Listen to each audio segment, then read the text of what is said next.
Hi, I'm Christy Shriver. And I'm Gary Shriver, and this is the How to Love Lit podcast. Today, we're introducing a new book, and I always love New Book Day because on New Book Day, we get to talk about the author's history, the author's philosophy, all the things that influenced the author to create the book that we're looking at. I'm very excited about this month's book, too. It's unlike the other books we've done in a lot of ways. For one thing, it's written by a contemporary author. And for another, this book is so different than what we've done in the past. For one thing, it's not postmodern. And I'm ready for a vacation from the postmodernists with all of their doom and gloom and angst that we've looked at in the last several books. That's true. We don't really usually do a lot of contemporary literature. It's not really the purpose of this podcast. But Paulo Coelho does stand out amongst his peers in a way that deserves special recognition. There is really no way to underestimate the influence that this, or really to overstate the influence of this man's writing and the influence that he's had as a person on planet Earth in the 21st century. In fact, I can't even get a finalized number of how many copies of his book are out there. Every article I read pushes that number higher and higher and higher. The most accurate, even though I'm sure it's still a low figure, says that it's been translated into 80 languages. And there are over 250 million copies of his work sold. Just The Alchemist has sold over 150 million copies, and that was by 2015 when they released the 25th anniversary copy. He is in the Guinness Book of World Records for the most translated book by any living author. It's being read in over 119 countries. Another funny record that he holds, I think it's funny, he has signed more translations of his book in a single setting than any other author. At one book fair in Frankfurt, he signed 53 different translations of his book, which is absolutely more difficult than I could even imagine. Well, there's so much to say about this book and its impact, but before we do, I have two things. Number one of which we need the Christy fun fact. You are so silly. Well, anyway, here's the Christy fun fact for today. First of all, you may not know this, that Christy has fired a fully automatic machine gun in the country of Vietnam. Well, that made it sound bad. It was a tourist thing. Okay. It's not a tourist thing that very many tourists have done. That's true, but let it be known that I'm anti-violence. Most of the time. For recreational use only. Oh, okay. All right. And secondly, as we promised in the teaser for our last episode, I was going to put Christy on the spot to say something in Portuguese in every episode because the author of this book is Portuguese. Off the top of your head, give us a Portuguese phrase. O livro Alchemist é dos mais famosos livros do Brasil. And I just said that The Alchemist is one of the most famous books in Brazil, which isn't a very deep thing to say, but you caught me on the spot. I put you on the spot. But I would like to note that for people who speak Portuguese and our Brazilian friends, I'm sure they recognize your accent is 100% authentic. So just thought we'd throw that out there.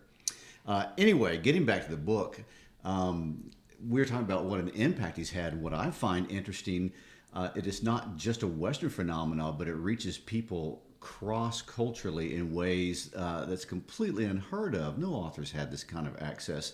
In fact, he really isn't all that famous inside the United States, although, ironically enough, The Alchemist has been on the New York Times bestseller list for over 400 weeks, and that was a figure from back in 2016. It was on the French bestseller list for 5 years. In an interview with Coelho, he humbly explains, and that really is his demeanor, that his books are most successful in many parts of the world that are under great stress, which is an interesting observation on his part. In both Iran and Israel, there is one of his books in 25% of the homes in those two countries. Now think about that. That means that almost a quarter of the homes in countries as adversarial as those two countries share a love for this man and the message that's in this book. There's really no explaining it and we're going to speculate, of course, with the best of them on this podcast, that what is the reason that this book resonates with so many people from so many different places and so many different cultures. What is it that Coelho has learned, and what's he saying that everybody just really wants to hear? So before we get into that question, and I think we are going to address it a little bit at the beginning of the book, I think it's just an amazing story how the book got published at all, and it kind of a reflection of his whole story. It is. The journey of this book becoming a phenomenon absolutely sustains and supports the belief that the book teaches, which is so funny and ironic.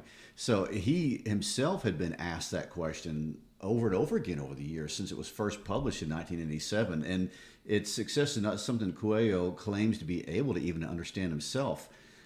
In fact, originally it was a flop, and it was first published and then pulled by his first publisher after only printing 900 copies. Don't you wish you had a first edition of that? Coelho was not a known writer and had no successes, and he went knocking on doors and found another publisher who took a risk on him. A reason the publisher can't really explain either, by the way, which even more ties into the theme of the book.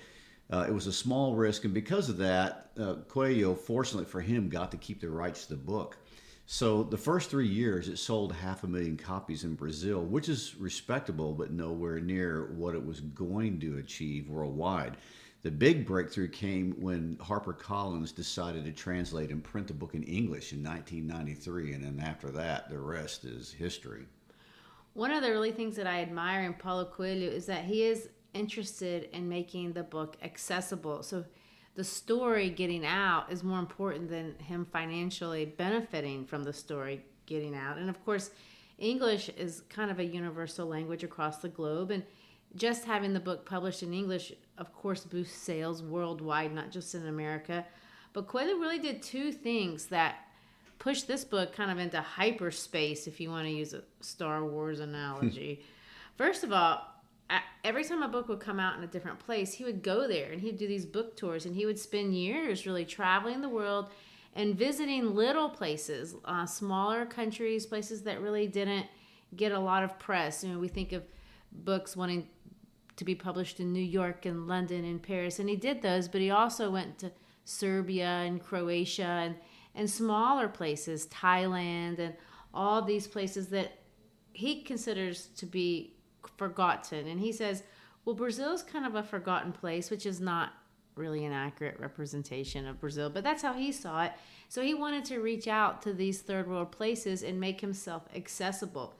Another thing that he did is he took a real personal interest in making sure that these books got translated properly in all these languages. So he would change some of the things that he said depending on where he was in the world. He also was very involved in price setting in each country.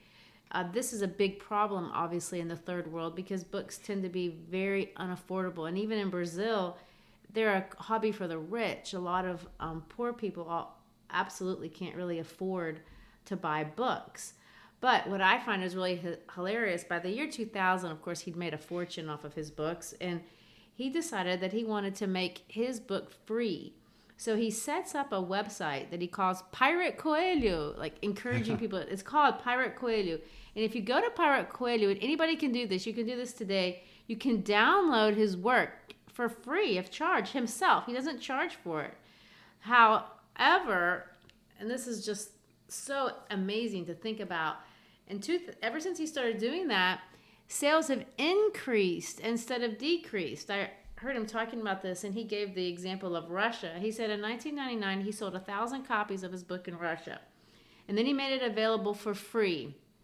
In 2001 he sold 10,000 copies. In 2002 he had sold over 100,000 copies in a country where the book was downloadable for free. So that kind of gives you a little bit of the scope, and I don't know if I can express this enough, the magnitude of the impact that this book has had. And I hope that it entices you to try to read it or give it a go if you haven't yet, because it is worth reading, and it's very, very interesting, as is the man himself. Oh, indeed. And one of the sub-stories that I find amazing that goes along with this is that one of the ideas that runs as a theme through the book is the ability to communicate between languages when you don't really know the language. And so here is a guy who writes a book about being able to communicate in languages that you don't know that ends up getting translated into innumerable languages around the world. Well, and one of the things that he does when he writes the book is he makes it simple. It's not we don't see complicated syntax. It's not fancy words. I was making a vocabulary list for my kids, and I had a hard time coming up with 20 new words that they could learn from reading this book. So the ideas are, they're kind of deep and they're multi-layered, but the language itself is very accessible to anybody who wants to give it a go. So it is a fun read. It's an easy read. You don't have to be tired and anxious trying to get through the text itself. Okay, well, give me an exact pronunciation of his last name with your best Brazilian accent so I can say it correctly. Coelho. Coelho. And that means rabbit, by the way. Okay, yes, I think a lot of people would not know that. Coelho. Yeah. Okay. So one of the things that comes up a lot when people talk about Coelho's work and they might find unusual is that he doesn't set his stories in Brazil. I was expecting to read about Rio de Janeiro or where he's from or something like that. Well, that's true. And that's not just for The Alchemist. That's for all of his works that I've ever seen. But I do say this. There is a thread of, I'm going to call it Brazilianism, that goes through this book in my mind, and I can see that it does come from the heart of soul of Brazil and what it means to be Brazilian. A lot of the things that he says does kind of he's emitting a lot of the cultural understanding of his home country. That's very important to understand because there is a lot of unique Brazilian philosophy that's come through. And let me digress for a moment, just to ask you, how did this Brazilian philosophy emerge historically in this country? Well, Brazil is unique. It's not like America or Europe. You mean the United States? Yes, sorry. It's not like the United States in several ways. One, it goes back really to when it was colonized. And it was colonized earlier than the United States. In the 1500s is when the explorers kind of came over. And when they came over, the Portuguese who colonized Brazil had a very different mindset than the American or the Puritans that came over. Well, in this case, let's call them the English settlers. The English, right. Okay, in North America. And what do I mean by this? So when the English came over, they brought with them this religious agenda. They had families. They were leaving a place because of religious persecution, and they were coming to then would be the New World. The colonies. Well, whatever it was. Yes. This new space. And they were going to establish themselves there. And so and some of that ended up being bad because they were pushing out the Indians and they were creating a colony or a world, and they were trying to make a philosophy go. And they had these certain beliefs that they had, and they were religious in nature. They were doctrinal in nature, and they brought their families, and they had no intention of going back. Right. That's two things that distinguish the English. They came to stay, and they brought women. True. That makes a lot of difference. Well, the Portuguese didn't either. Right. So when they came to Brazil, they had all these men who were unattached. They weren't really interested. They were looking for gold. They were looking for pau-brasil, which is this wonderful wood that they have down there. And they were really wanting to enrich Portugal back home. So what we saw evolve in Brazil especially, and you see it in their religion and in their culture and in their skin color, is that these white, you want to call it white Portuguese came. Yes, eventually there were black slaves and there were Indians already here. And from the very beginning, they're intermixing.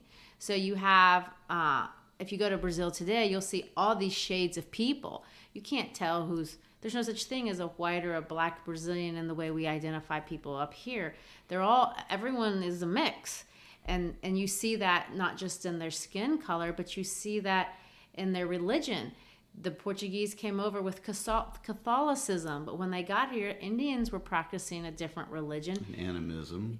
Yes, and the Africans came and they had another form of animism. And all these things over the years have syncretized into Brazil. They never clashed, kind of in the way you would see maybe Islam and In Christianity Europe, clash. Yeah, in Europe. They melded. And so you go to a Catholic church in Salvador, and it was built for the Catholics by slaves.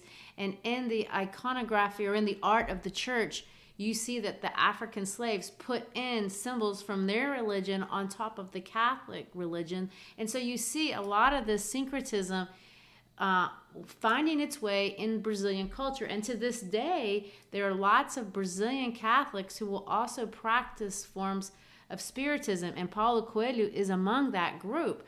So you see this convergence of faith that has developed in Brazil that is different than you see faith and metaphysics and things like that diverge or evolve in other parts of the world. And that's exactly what we're seeing expressed in the narrative of the story. And the end result is a worldview that is distinctly Brazilian. And that's the point we're trying to make. He is writing from a worldview that you only get out of that culture. And that's part of the interesting part of how the story is going to develop. I mentioned this many times before, but I want to explain a little bit more now. Christy is from Brazil, but she's not Brazilian. Her parents were missionaries and moved their family to Brazil as a child. So effectively, you grew up there your whole childhood and learning Brazilian natively. So Christy attended Brazilian schools, not American schools where you were separated from the population. You were actually in the real Brazilian schools. You grew up speaking Portuguese. And to this day, you love everything Brazil related. And just for the Brazilians out there, for her favorite soccer team, it's Atlético Galo. Oh, no. Well, the Brazilians will understand.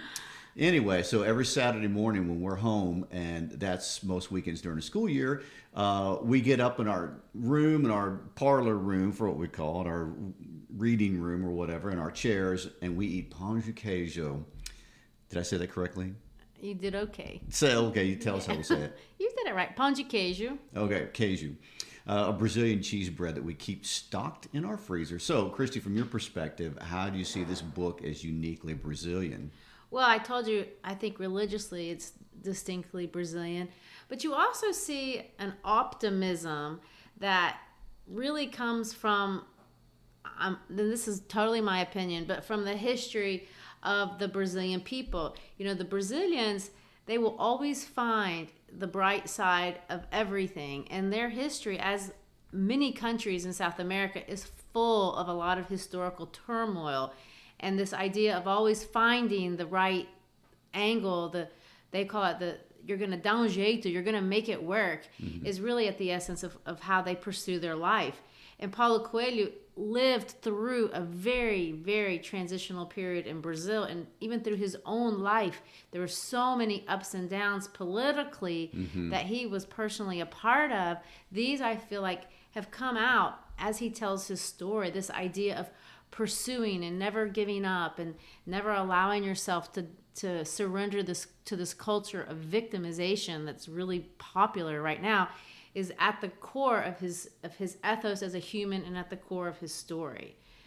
He was born in 1947 in Rio de Janeiro to a middle-class family. Now, his parents weren't necessarily religious people, and his father was an engineer. In fact, they were really kind of scientific. But they sent him to a Catholic Jesuit school because that was the best school in the area. So and you see this in the story, he knows a lot about the Bible, and there's a lot of biblical references embedded in the text throughout.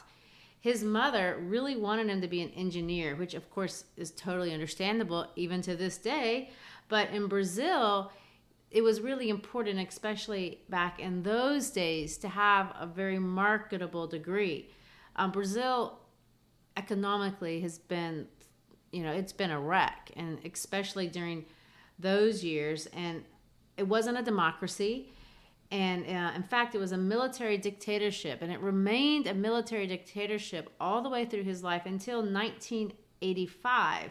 Now, by that point, I was already living there, so I can kind of remember, even though I was a child and I didn't understand what all that meant, I can remember people talking about stories about relatives or people they knew going missing. You weren't supposed to talk about different things. There was censorship. People talked about that sort of thing. I can also remember when they elected their first democratically elected president, Tancredo Neves. The country went nuts. I mean, it's like they won the World Cup. It was a huge deal. We got out of school. There were celebrations. And then, of course, it wasn't very long after that he died. And the country went into mourning over this. Again, we got out of school. There was this funeral. There was a procession. He was from Minas Gerais, which is where I was from. And so these are things that I remember and then impacted me of the enormity, and of course I didn't understand at the time, the enormous consequences of these transitions and these political transitions that affected the currency. They changed their currency 3 or 4 times during that time period. The inflation was a huge problem, and all of these things were impacting the daily life of everybody in the whole country. So when he told his mother that he was going to be a writer instead of an engineer, she thought he had flippin' lost his mind. And so did his father, to the point that they actually had him committed to a psychiatric hospital. and he had to go through all this stuff, which included electroconvulsive therapy. Well, electroconvulsive therapy is used as an antidepressant technique. So, well, anyway, I don't know why they were couldn't using believe what he was doing. They thought he'd lost his mind. He was making choices that they didn't agree with. They said, there's some documentation about why they put him in there. And if you read it today, it looks, no one would put you in a hospital for that now. But they just thought he was a lunatic. And it had everything to do with him wanting to pursue art and music and writing and all this stuff that they just thought was absolutely meaningless. Well, the stint at the hospital didn't fare well. I can't imagine it would. He ran away twice, and they finally just discharged him. And he went back home, and they conceded that, okay, fine, you don't have to be an engineer. But I feel like that there was problems in the family relationship, as you can imagine there might be if that were your parents. So he leaves home. And he goes, and this is what he says. He says he went to live a life of, quote, sex, drugs, and rock and roll. And that, for most people, doesn't go well. I mean, the people that I know that have said left home and quit school and go on to sex, drugs, and rock and roll, that can be disastrous. But in his case, Coelho figures out a way to make it work. He runs into this guy named Raul Seixas. Now, Raul Seixas, if you're not from Brazil, you probably haven't heard of him, but he is super well known. He's almost like their version of Elvis Presley or John Lennon, or, if you want to go back to our illusions, he's like the Robert Burns of his generation. He was writing songs in a Brazilian style, using some of the local culture and art of their music, but he was making it rock and roll for real. And Paulo Coelho hooks up with them, and they start writing songs that become financially successful. So all of a sudden, Paulo Coelho actually becomes rich. And a rock star. And I don't know if he became a rock star, so to speak, but maybe he did. I don't know. But he certainly got wealthy off of his relationship with Raul Seixas. However, this guy was also political.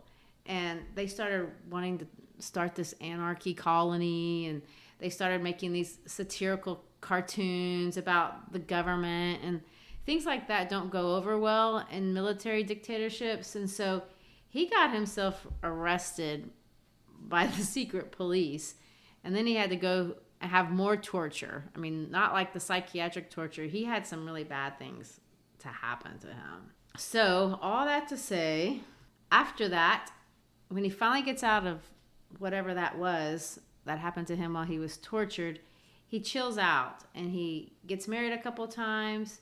He starts writing for TV shows, telenovelas, and most people would think that would be success.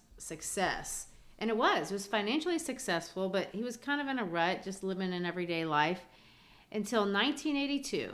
He hooked up with another woman, Christina, who is going to be his life partner and wife. And they go to Europe, and they go to this place called Dachau. Dachau is a concentration camp, obviously. And being there at that place was super disturbing. And while he was there, he had a vision of a man, and he calls this man Jay. And in the vision, Jay speaks to him. A few weeks after the vision, he's in this cafe in Amsterdam, and he runs into the dude in real life. And this guy, Jay, tells him to go back to his Catholic faith, something that he abandoned for years for his rock and roll stuff. And Jay said that if he would do that, he would see the image of God in everything from now on. So Coelho takes his advice, and he takes that pilgrimage. It's a famous pilgrimage between France and Spain to Santiago de Compostela. And this experience changed his life completely. He comes back to religion, he comes back to faith, and well, in a practical way, it's the basis of the pilgrimage, which is the first book he ever wrote. And after that, well, the rest is history. You want to jump into the story? Let's do it. The story is set in Andalusia, Spain. I didn't even know where that was when I first read the book, and I certainly had never been there, but you've been there. So tell us about where is Andalusia, and what is unique about that part of the world? Well, it's interesting because usually you're the travel expert. So this is the only time I've ever had one up on you. So Andalusia is a southern region in Spain. And what's interesting about this southern region of Spain is going to contain a couple of major cities. That it's got Seville, Granada, Malaga, the Costa del Sol region. And what makes it unique is that it's been the epicenter of three major cultural historical periods. So one of its earliest organizing principles was the Roman Empire. So it was a Roman colony for 700 years. And then the Moors move in around 700, 715, somewhere in that time period. And so now it becomes a Muslim headquarters. And then after about 700 years of Muslim rule, in 1492, Queen Isabella brings it under Catholic rule. And so now it's under Western rule and, modern Spanish rule right now. So this is really, as far as I know, the only part of Europe that has had such a deep Roman history, such a deep Muslim Moorish history, and such a deep Catholic history, all wrapped up in one area. So, and was it a warring place, or were they living peacefully for all those years? Oh, well, during the Roman time, there were endless wars in the region. And at one point, the Goths from Germany, not the Goths who wear all black and, but the Goths from Germany basically wrest control from the Romans, and then eventually the Moors move in and take over. So you can go to these cities, like you can go to Seville and see the 2,000-year-old Roman aqueduct that runs right through the middle of the city. It's still there. If you go to Granada, you will see Alhambra, which is the Moorish fortress that was built early on during the Moorish rule. Right there was a symbol of the Moorish power in Spain. So anyway, it's very different. You have Madrid in the western part of Spain. You have Barcelona in the eastern part of Spain. They're very different politically. They have political problems. They have political disagreements and cultural disagreements. But this Andalusia area is unique even from the western side with Madrid and the eastern side with Barcelona.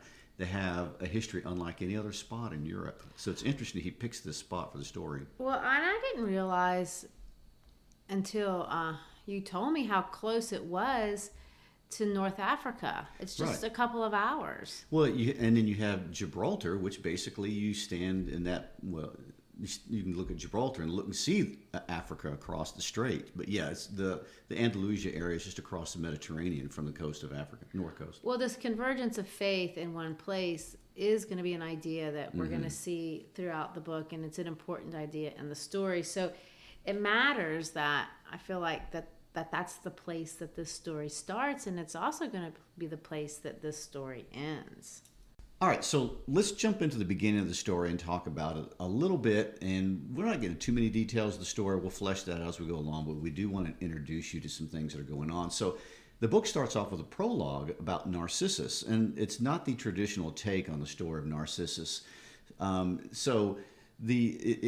going to happen Coelho's use of it is he's using the story of Narcissus to highlight the question of selfishness, and which is at the center of The Alchemist. And the whole idea is it possible to pursue your own personal desires while living a good life?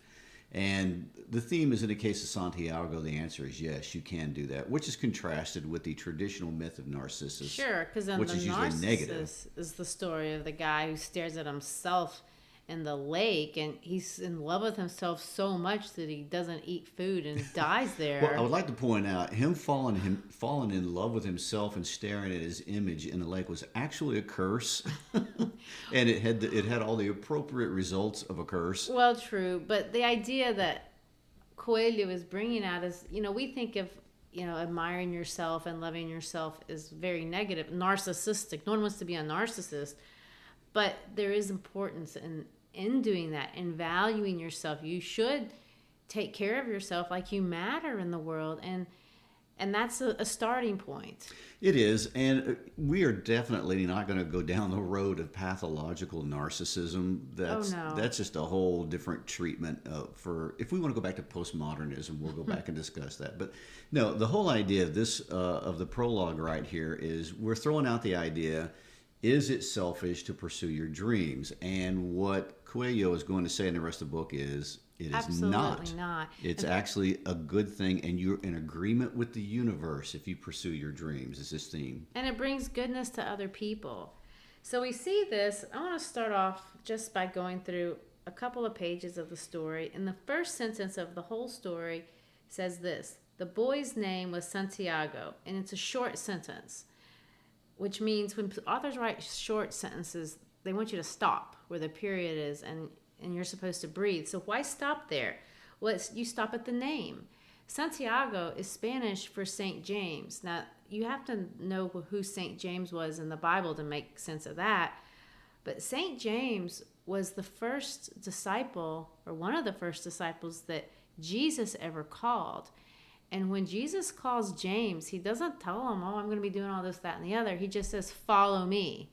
And so following the voice is the pursuit that he's going to talk about and develop throughout the story. And of course, this isn't a New Testament idea. The call to adventure is in the Old Testament. When God calls Abraham, he calls him to leave. Mm-hmm. Go out. I'll tell you later. And the call to adventure is archetypal in books everywhere. Yes. So it's the journey of the hero story. Go and follow the dream. The boy's name is Santiago. Well, that's a lot in just sentence one. Dusk was falling as the boy arrived with his herd at an abandoned church. The roof had fallen in long ago, and an enormous sycamore had grown on the spot where the sacristy had once stood. So we see a picture of a church that's been abandoned. We see this confluence of religion and nature, because inside the church there's an enormous sycamore tree, and it's growing at the spot of the sacristy. Now, the sacristy is the room where the priest prepares the service that he's going to offer to God. And in this space, there's tree, so there's nature, and it's bigger than, say, the church itself. So the ideas that Coelho is putting in the book, he's going to suggest, yes, they're religious, they're metaphysical, they're psychological, they're truth, they're universal truths. So they're going to be religion, but they're going to be more religion. They're going to be in more than one religion. They're foundational to the essence of the rules that are governing the universe, almost like natural law. So in natural law, it doesn't matter if you believe in it or not. Gravity is going to do what gravity is going to do. And his idea is whether you believe in it or not, whether it's religion or not, these are the rules that are governing the world, and they're gonna go on. So you should get on tune with them. And that's kind of the thinking that he wants you to have when you read to the rest of the story. So is this a religious book? Not really. Is there a lot of religious reflection in here? Yeah, and if you are a religious person, it's a great discussion to have with the people in your community of faith. To what degree are we going to go with him on these ideas? Mm-hmm. And he's welcoming that kind of discussion. So he decided to spend the night there. He has all these sheep that he's responsible for. He takes care of them. So responsibility, of course, is another important idea. in the story. He's going to sweep the floor. He's going to provide for the sheep, and then he's going to pull out a book. And he says, I should get a thicker book. It'd be a bigger pillow. Plus, I could read it more. And so you start to see this is a guy who takes care of other things, other people, and he's also taking care of himself. And he's pushing himself to any small degree that he possibly can. What's also interesting, too, is that he is a shepherd that can read. Right. So we have that juxtaposition right there that's unusual. And he becomes a shepherd, we're going to find out later, because it serves his overarching goal. So he has a dream really into his heart from the very beginning. And this is something that Coelho is going to say. The dreams are in you. They're in everybody.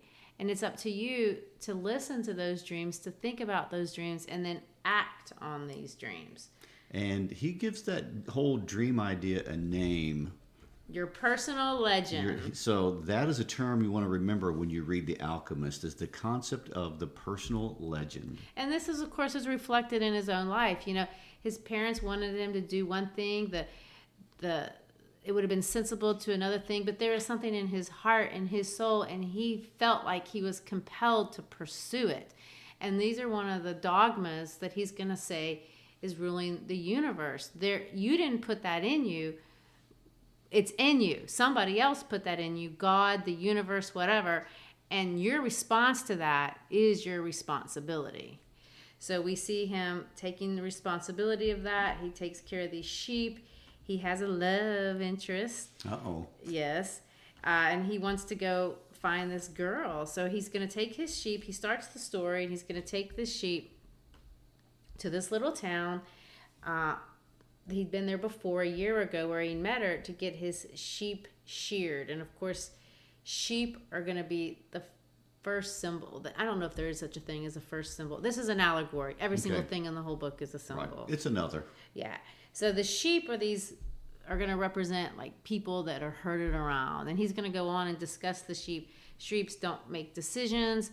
They only care about eating and drinking, getting food, getting water. Now, they're interested in getting good food and getting better water, but that's the sum of their existence. They're content. They're content to just eat, drink, do nothing else. And he says this, they don't rely on their own instincts. That's what he says is the distinguishing difference between a sheep and maybe him. They're pleasant. He loves them. He talks to them, but they don't do anything of their own initiative. He has to lead them to nourishment. So they're led.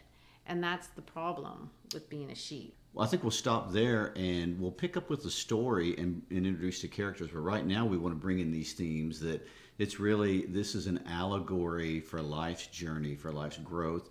This idea of the personal legend, your destiny, your growth. It's going to get into a discussion about free will versus fate, universal oneness. And he's going to bring all this out in all these characters as we go into future episodes of this. So, anything else you want to add, Christy? I think that's it. Okay. It's a fun book. It's going to be encouraging. It's designed to encourage you, and it's designed to encourage all of us. And I feel like the numbers speak for themselves. Worldwide, no doubt. All right, so we would love for you to hang out with us for the next few weeks as we talk about this book. And if you want to know more about what's going on with the How to Love Lit podcast, check us out on the howtolovelitpodcast.com page. We have information there for teachers. If you're a classroom teacher, we have resources for you on how to use those podcasts in a classroom and how to teach with it. And we would like for you to use those resources. Check them out.